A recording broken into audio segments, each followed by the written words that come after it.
So we go on to race number 4 now. Let's talk about the card, have a look at what the story is with regards to the opening leg of the jackpot. And just a reminder about our social media. We're already up on Twitter. We've got YouTube and all of that. So we're getting a lot of comments on our WhatsApp. Very interesting comments, I must tell you.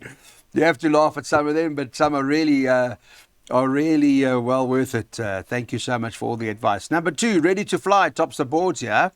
At 5-1, Darren Burrows, are you ready to fly? Not for me, Clyde. She's up in trip. I'm not sure if she'll stay. I thought the horse to beat Soft Touch on her Cape Town form. They have worked her on the poly just so that she's seen the course. And they say big chance. So they're quite upbeat about her chances.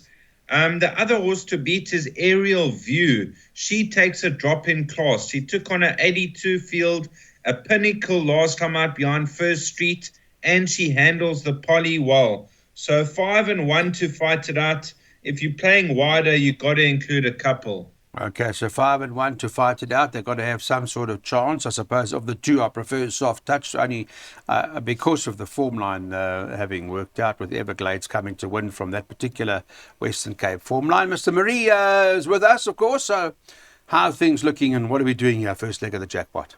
Yeah, I think I narrowed it down to 4 runners, Clyde. Soft Touch being one of them. Mm-hmm. Interesting, they're putting the tongue tie on her for the first time. Yeah. Last time out, I thought she was a bit unlucky in running. She got no cover. The race wasn't really a run to suit her. So, yeah, she's a major player, yeah.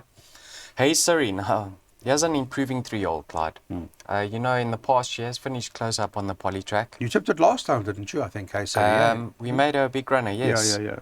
And last time, she appreciated being stepped up in trip once again. From a 1 draw with only... what's it, a 2 kilogram penalty? I think she'll be thereabouts once again. But the filly who finally cracks a draw is Maiden's Cove. That's number 9. Yes. Look at her draws in the past. 14 out of 14, 16 out of 16. Yeah.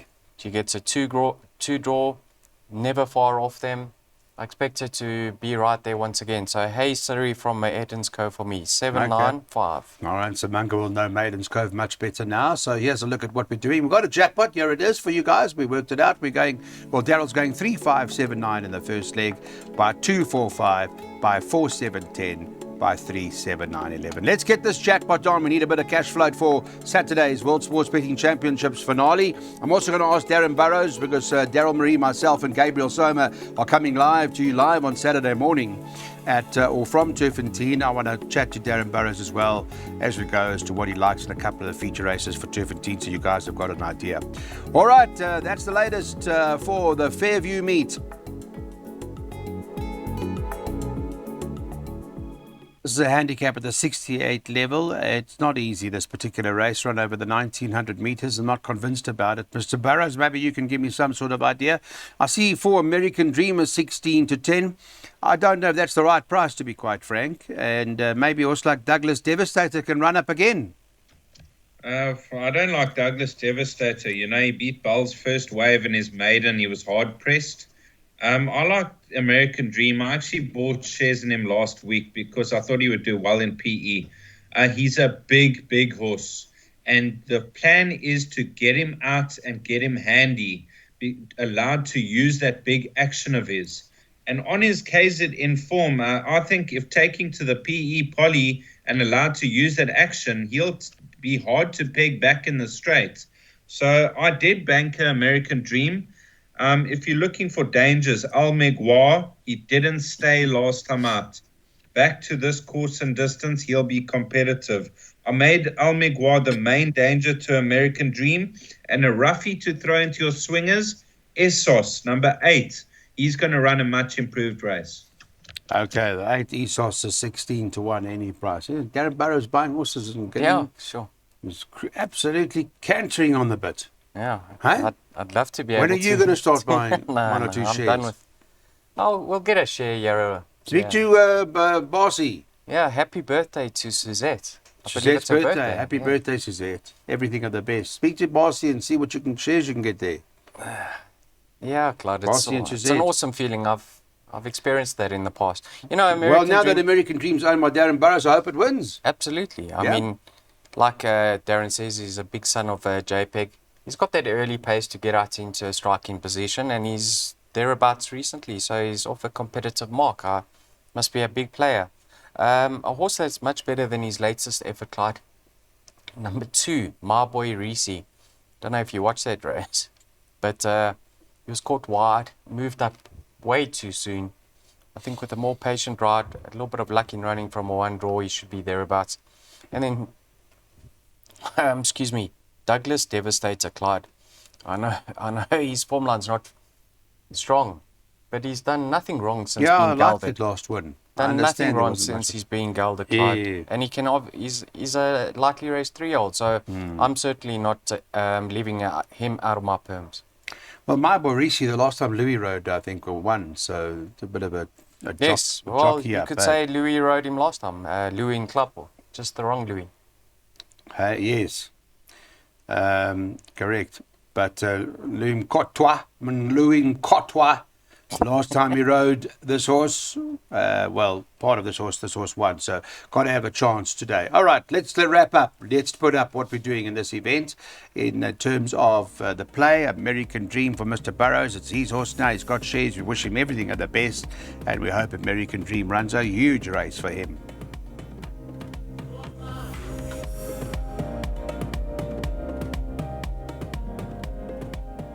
Well, we're going to come to you live Saturday morning. Daryl Marie, Gabriel Somers joining us, and I'll be there, and we'll talk about the big day, World Sports Betting Finale, the championships on Saturday morning around 9 o'clock. So please look out for that. We'll be live at Turf and Teen. Darren Burrows won't be able to join us. The next race out at Fairview that we're looking at now is a 5-1 the field. So it's quite a hard race. I'll get Darren's view in a moment. I just want to quickly, Darren, because you're not in it, we'll get your selections obviously during the show, but you know, Princess Kala looks hard to beat in the computer form sprint, I thought. And Rain in Holland's bounced all the way back to her best. She may well be the horse to beat in the Champions Challenger. I wonder if it's a Group 1 double for the Terry stable. A big chance, Clyde. You know, Princess Kala will take a lot of beating. She is drawn 11, which is best up the straight, hard up on the outside. The speed's going to be on. You got Isi Vunga Vunga. Now, he's drawn 1. That's a slight disadvantage in my opinion. Bartoldi as well, drawn 2. Princess Kala, to me, is best over 1160 up to a mile. But the 1,000 meters drawn towards the outside. If she's 2-3 lengths off them going through the 600, she could run them down. And then on to the Champions Challenge. Now, Rain in Holland won in the heavy conditions last time out.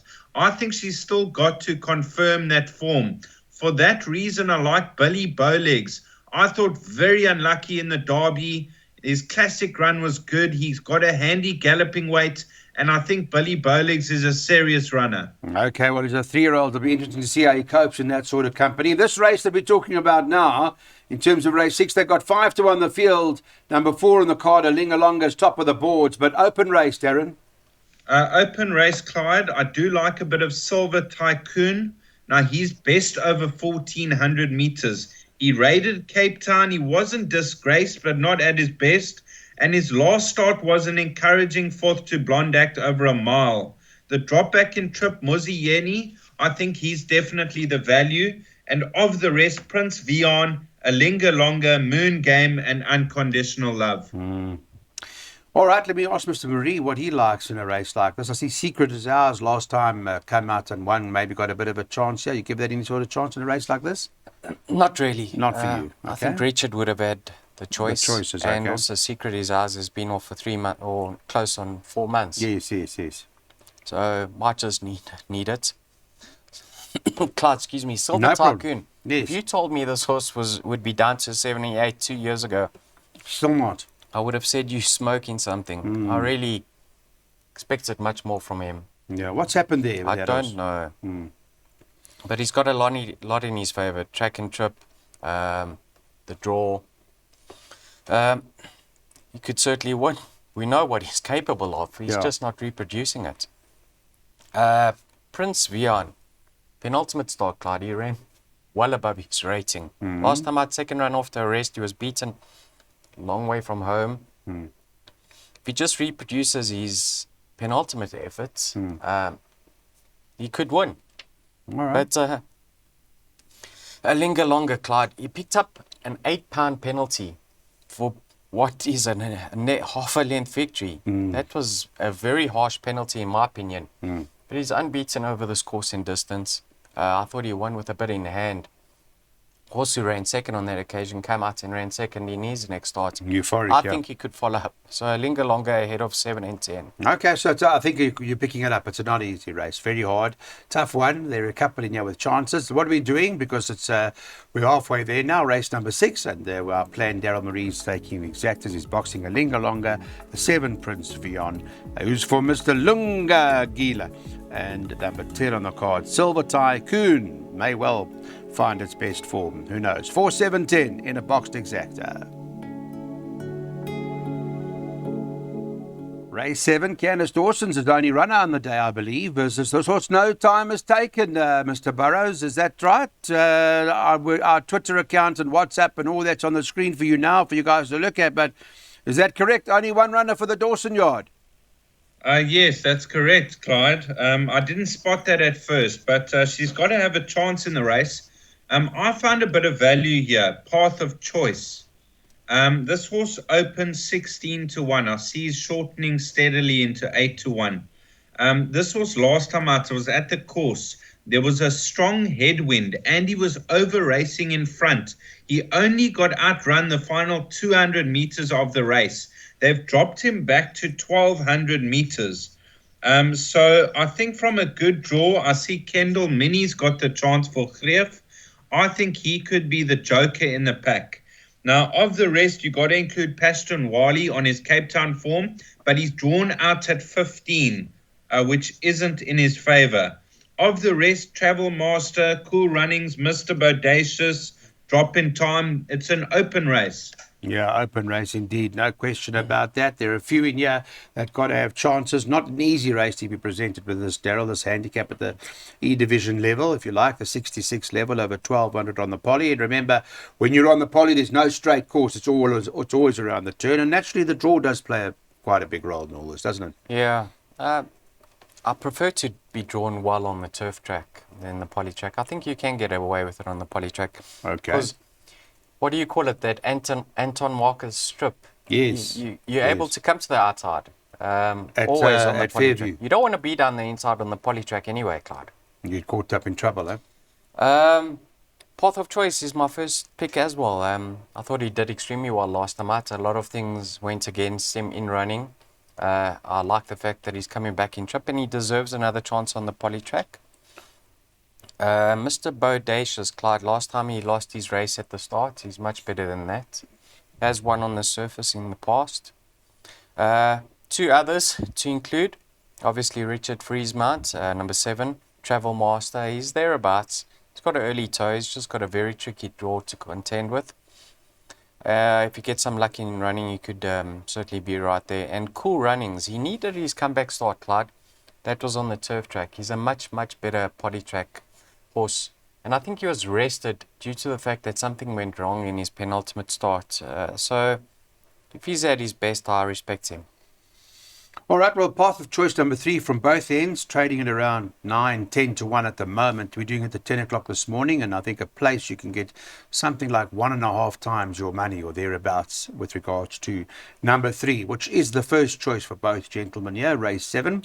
It's our last double of the day, race 7. Let's have a look at the selections, and Daryl's taking some exactas by boxing 3, 7, 9, and 11. A reminder, Wager to Win comes to you live on Saturday morning, 9 o'clock from Turf and Tea.